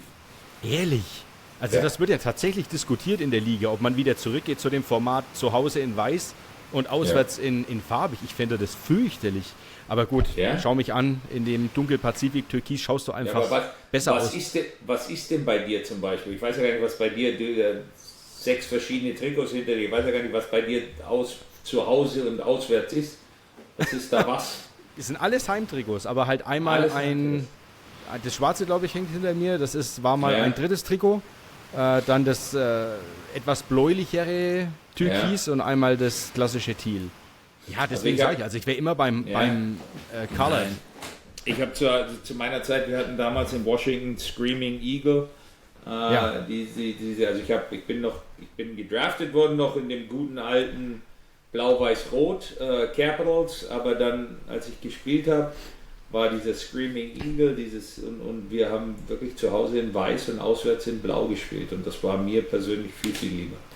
Und jetzt gibt es ja auch Ideen, wenn wir schon es drüber haben, einen Color Rush zu machen, also dass quasi beide Teams ihr Heimtrikot anziehen, dass zum Beispiel Pittsburgh oder Nashville in Gelb spielt und die Heimmannschaft, zum Beispiel die Sharks jetzt in Türkis oder Detroit in Rot gegen die Maple Leafs in Blau statt in Weiß. Ja. Was hältst du denn davon? Das finde ich in Ordnung. Ich glaube, da eine gewisse Flexibilität, was das angeht, ist nie verkehrt. Und du siehst es ja auch, dass Mannschaften, dass immer mal wieder auch getauscht wird, dass du deinen Fans zu Hause doch auch beide Trikots gerne mal präsentieren möchtest. Von daher eine gewisse Flexibilität, was das angeht und ein bisschen auch ein Wechsel finde ich jetzt gar nicht so verkehrt. Weil im Endeffekt geht es ja doch auch um die Unterhaltung und auch ums Marketing, um den Verkauf und du sollst ja auch deine Fans glücklich machen in dem Sinne. Deshalb würde ich im Endeffekt immer das machen, was meine Fans wollen. Und wenn deine Fans abstimmen und sagen, ich will zu Hause in Dunkel spielen oder in Hell spielen, dann würde ich das so machen. Mhm. Also als nächstes Mal mir eine Sonderepisode Trikots, steht damit auch schon mal fest. Könnte ich mich auch eine Stunde mit dir unterhalten, Stefan, so viel steht fest. Aber wir kommen weiter zum zweiten Schlagschuss, bevor wir uns jetzt völlig verzetteln und abtauchen in das schöne Dunkel-Pazifik-Türkis. Einfach herrlich.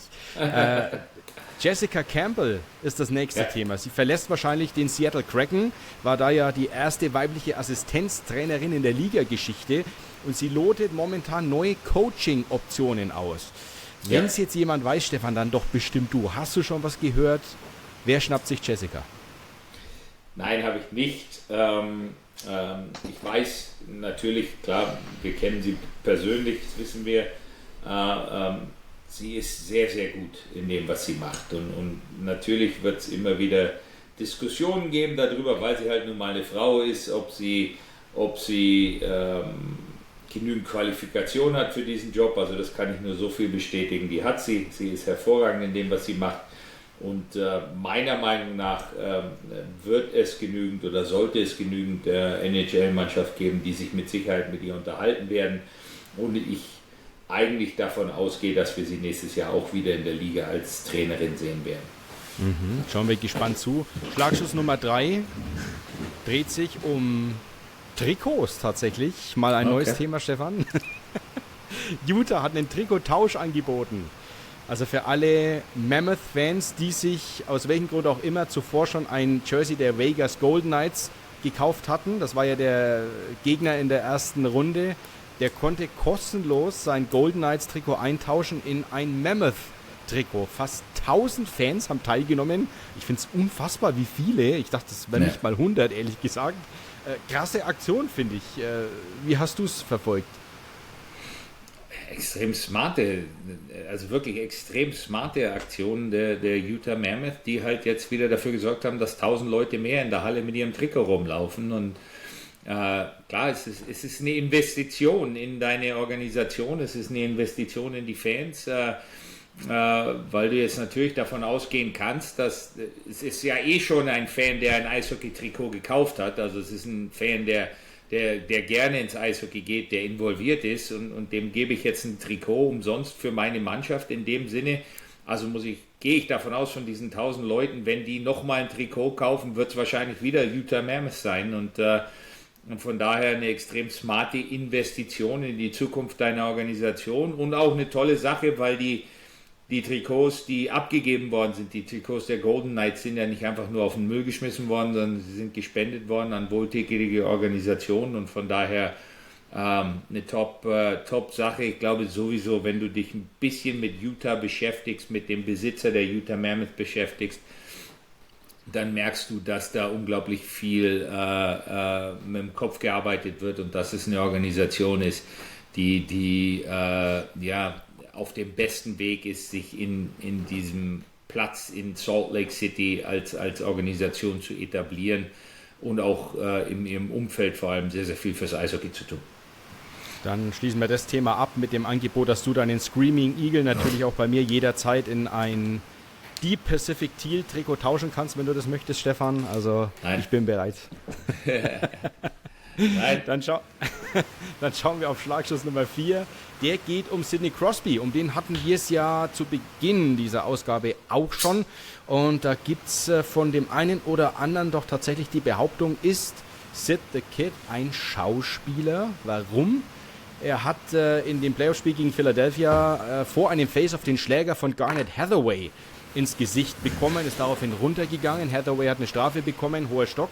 Crosby aber auch Embellishment, also Übertreibung, Schauspielerei, wenn du so möchtest. Natürlich sind als Derby-Gegner die Flyers da draufgesprungen, haben sogar in der Stadt eine Reklametafel mit Crosby als Schauspieler verunglimpft. Wie hast du die Szene gesehen und wie findest du diese Embellishment-Regelung überhaupt im Eishockey? Weil ich finde die eigentlich sehr, sehr, sehr, sehr gut.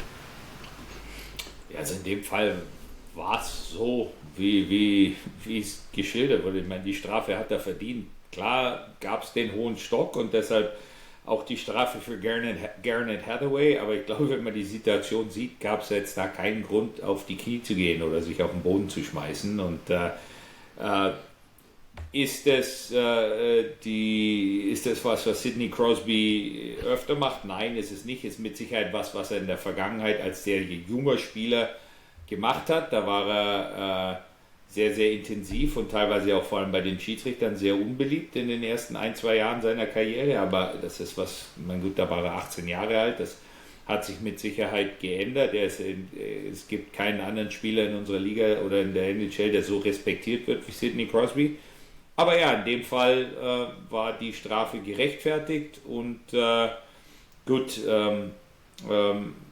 Embellishment in dem Sinne, ich mag es nicht, keiner mag es, glaube ich, aber Fakt ist, dass es einfach dazugehört, weil du versuchst, jeden Weg zu finden, um Spiele zu gewinnen und es ist eine schwierige Aufgabe für die Schiedsrichter, da den richtigen Weg zu finden, aber ich würde mir wünschen, dass es öfter gepfiffen wird. Ja, ich mir auch. Ja. Schlagschuss Nummer 5, Stefan, geht mal wieder um Lukas Reichel. Der ist ausgeschieden mit den Boston Bruins, wurde jetzt über den Waiver zum AHL-Farmteam, zu den Providence Bruins geschickt. Da hätte mich jetzt einfach mal interessiert, wie sind denn die Regelungen in den Playoffs? Kannst du auch da einfach munter hoch und runter schicken? Kann jetzt jedes Team, was ausgeschieden ist, seine AHL-Mannschaft unterstützen? Und wie siehst du die Chancen von Lukas Reichel in Providence, da vielleicht einen Titel zu holen? Da steht es in der Best-of-5-Serie gegen die Springfield Thunderbirds 1:1. Chancen sind, glaube ich, gut, weil Providence, soweit ich informiert bin, sogar die beste Mannschaft in der AHL dieses Jahr war. Es ist eine hervorragende Mannschaft. Ich habe sie gesehen ohne Lukas, also wirklich sehr, sehr gut. Das heißt, dass auch da die Erwartungen relativ hoch sind, sonst hätte man ihn auch nicht dahin geschickt. Man glaubt an einen Titel in Providence und hat sich mit Lucas jetzt natürlich dafür sehr viel Hilfe geholt, das ist klar. Die Regelungen, muss ich jetzt ganz offen zugeben, die augenblicklichen Regelungen in dem Sinne kenne ich nicht unbedingt. Ich weiß, also früher war es so, da musstest du vor den Playoffs eine gewisse Anzahl Spieler anmelden, praktisch, die Teil deines Playoff-Kaders sein können, die du dann hoch und runter holen kannst. Aber auch da gibt es Limits, wie oft und wie viel und wie viele Spieler du auch immer gleichzeitig in der NHL haben darfst. Es gibt diese sogenannten Black Aces, also die schwarzen Asse. Das heißt, die dann, sollte deine AHL-Mannschaft ausscheiden, nimmst du normalerweise grundsätzlich alle Spieler, die du vorher in deinem Playoff-Kader angemeldet hast und holst sie nach oben und lässt sie extern trainieren, hältst sie eigentlich von deiner Playoff-Mannschaft fern, aber sorgst dafür, dass sie körperlich weiter fit bleiben für den Fall, dass du sie brauchst. Spielen beide Mannschaften noch in den Playoffs, bin ich mir jetzt nicht 100% sicher, wie die Regelungen sind, mit dem Hoch und Runter, wie oft und wie viel, oder ob es wirklich eine Verletzung sein muss im NHL-Kader, um jemanden dazu zu holen. Da bin ich mir jetzt ein bisschen unsicher. Ja, war übrigens auch eine Frage von einem Schlagschuss-Podcast-Fan. Lieben Dank an Max. Also freut uns immer sehr, wenn da was reingeschickt wird. Wir versuchen es natürlich dann auch zu bespielen und schauen mal, ob wir da vielleicht zur neuen Saison auch eine schöne Schnittstelle hinbekommen. Zu euch, zu unseren Zuhörerinnen und Zuhörern. Letzter Schlagschuss für heute, Stefan. Es gibt einen neuen General Manager bei den Toronto Maple Leafs. John Chayka übernimmt und ein weiterer kommt noch mit dazu. Eine Maple Leafs-Legende, Mats Sundin, kehrt zurück in beratender Funktion. Wie siehst du diesen Move mit den beiden neuen Männern und sind das gute Nachrichten für alle Toronto-Fans? Wow. Also Mats Sundin, ja, auf jeden Fall. Das ist einfach eine Maple Leafs-Legende. Ein extrem respektierter Eishockey-Fachmann, der aber natürlich auch das erste Mal jetzt in so einer Position ist. Und die Frage wird sein, was ist eigentlich wirklich seine Aufgabe? Wie viel wird von ihm im Tagesgeschäft erwartet, wie sieht die Hierarchie innerhalb der Organisation aus, wer hat im Endeffekt das letzte Wort. Alle diese Dinge müssen jetzt erstmal intern geklärt werden, um dann wirklich herausfiltern zu können, wie groß auch der Einfluss eines Mats Sundin überhaupt sein wird. John Chayka überrascht mich sehr. Also wirklich bin sehr überrascht von dieser Verpflichtung, weil ich A, mit ihm überhaupt nicht gerechnet habe, weil ich B, in seiner Vergangenheit nichts sehe, was mich jetzt dazu bewegt hätte, ihm diese Position zu geben. Ich glaube, seine Amtszeit in Phoenix war eigentlich mehr überschattet von Skandalen und Regelbrüchen und schlechten Beziehungen mit anderen Leuten innerhalb der Organisation, und er hat eigentlich zu keinem Zeitpunkt in Arizona gezeigt, dass er gut ist in dem, was er tut. Schlechte Draftpicks, schlechte Trades. Kann jetzt nicht wirklich sagen, was die Toronto Maple Leafs dazu bewegt hat, ihn zu verpflichten. Natürlich haben wir gesehen, unglaublich viele Leute auch für diese Position interviewt, und da hat er dann anscheinend doch den besten Eindruck gemacht und die verantwortlichen Leute am besten davon überzeugen können, dass er der richtige Mann ist für den Job, und das wird man jetzt einfach abwarten müssen. Ist es für Toronto-Verhältnisse, sage ich jetzt mal, etwas, wo ich sage, das kam schon überraschend. Ich hätte mit einem größeren Namen gerechnet oder mit mehr Erfahrung gerechnet.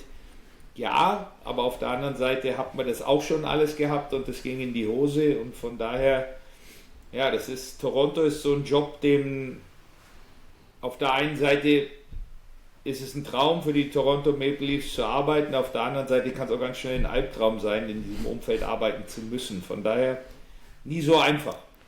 Mal schauen, wo die Reise hingeht. Stefan, vielen lieben Dank dir wieder für deine Expertise.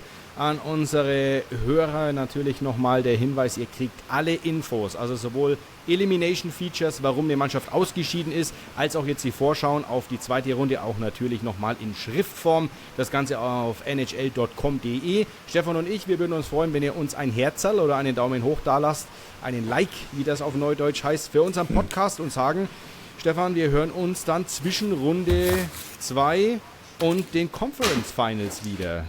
Hören wir, wenn du keinen mehr übrig hast in deinen Tipps. Schauen wir mal, vielleicht schlage ich jetzt gnadenlos zurück. Wir werden sehen. Stefan, viele Grüße in die Staaten. Machen wir. Mach's gut, bis zum nächsten Mal. Servus, macht's gut. Ciao, Robby.